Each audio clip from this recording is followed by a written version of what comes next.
Los sentidos y su ubicación en el cerebro. Todo comienza en el cerebro. Sabemos que es la porción más grande del encéfalo y está formada por dos hemisferios, el hemisferio derecho e izquierdo. El cerebro controla los movimientos voluntarios. Él habla la inteligencia, la memoria, las emociones y procesa la información que recibe a través de los sentidos. En otras palabras, tu cerebro es una supercomputadora que trabaja las 24 horas durante los 7 días de la semana de toda tu vida, controlando así todas las funciones de tu cuerpo. Ahora entra el sistema nervioso. En el sistema nervioso, las neuronas sensoriales envían información sensorial al cerebro desde los sentidos. Luego, la información recogida por los 5 sentidos llega al córtex o la corteza cerebral. Es esa sustancia gris que cubre la superficie de los hemisferios cerebrales por medio del tálamo. Por último, la información se envía a otras partes del sistema nervioso para su procesamiento. El sistema nervioso está compuesto por el tronco encefálico, compuesto por el mesencéfalo, protuberancia, bulbo raquídeo, glándula pituitaria, médula espinal, el cerebelo, el hipotálamo y el tálamo. El tálamo funciona así. Los órganos de los sentidos captan la información del entorno y el tálamo es el encargado de procesar y coordinar los mensajes de los sentidos que recibe el cuerpo. El tálamo se encarga de enviar los mensajes procedentes de los órganos sensoriales a la corteza cerebral. Podemos decir que el tálamo es una estación repartidora de información. El proceso de la sensación que se inicia cuando un estímulo activa un receptor sensitivo. La selectividad se caracteriza porque hace que los receptores sensitivos respondan directamente a los estímulos y no a otros. Por ejemplo, los receptores auditivos responden a ondas sonoras y no lo hacen a la luz. Y la adaptación es un cambio de sensibilidad, generalmente una disminución ante un estímulo de larga duración.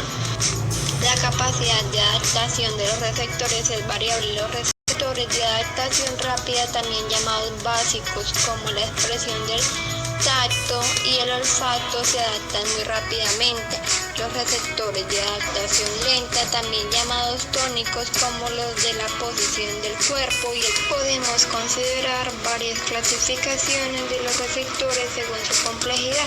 Clasificamos en simples y complejos. Los simples se asocian a sentidos generales como el tacto, la vibración, la presión, la temperatura y el dolor. Y los complejos se asocian a sentidos especiales como el oído, equilibrio, gusto, olfato y vista. Por otro lado, los receptores sensoriales se clasifican según el tipo de estímulo que captan en mecanorreceptores, como los receptores del tacto, de la piel, los del equilibrio del oído interno y los de la audiencia, el caracol del oído. Los termorreceptores que detectan cambios en la temperatura, dan el dolor, generalmente secundarios a las reacciones físicas o químicas en los tejidos. Los fotorreceptores son los que detectan la luz que llega a la retina del ojo. Los quimiorreceptores son los que detectan sustancias químicas en la boca, como las mucosas olfativas de la nariz y las papilas olfativas de la lengua. Y por último, los propioceptores son los que informan acerca de la orientación del cuerpo en el espacio y de la posición de los miembros. Se encuentran en el interior de los músculos, tendones y articulaciones.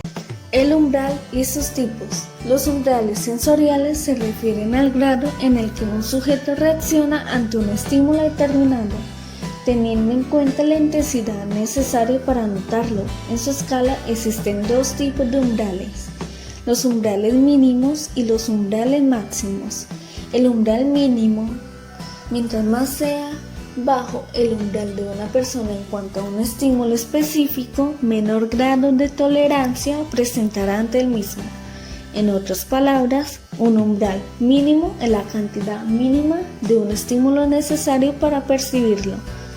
Por ejemplo, el sonido de una gota de agua cayendo a 5 metros de ti. El umbral máximo es la mayor cantidad de un estímulo que pueden soportar los sentidos. No se percibe aumento de sensación. Por ejemplo, veamos la siguiente imagen. En el lado derecho hay una bombilla encendida. Imagínense que ustedes se acaban de levantar y la habitación en la que se encuentran está completamente a oscuras. Y de la nada, un despampanante luz chillona los golpea en el rostro. Bien, ahora ustedes no pueden ver nada más que el foco de la luz. Pero si yo decido agregar otro foco de luz aún más intenso, ustedes no podrían darse cuenta porque en este punto el estímulo, que es la luz, ya es lo suficientemente alto para que sus sentidos, en este caso los ojos, lo noten. Sensorial es un ajuste de los sentidos, por eso se llama sensorial, ajuste al nivel de los sentidos, al nivel de estimulación que estén recibiendo debido a la prolongación, exposición a dichos estímulos. Se produce cuando una persona se acostumbra a un estímulo y cambia su marco de referencia. Por lo tanto, no responde al estímulo de la misma forma en que lo hacía anteriormente.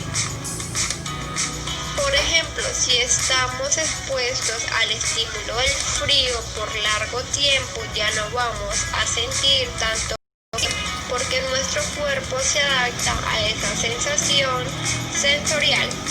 Por lo tanto, esta adaptación provoca un cambio en la sensibilidad de los receptores sensoriales. Percepción. Primero que todo, la percepción es el proceso por el cual las personas seleccionan, organizan, interpretan y responden a dicha información que nos rodea.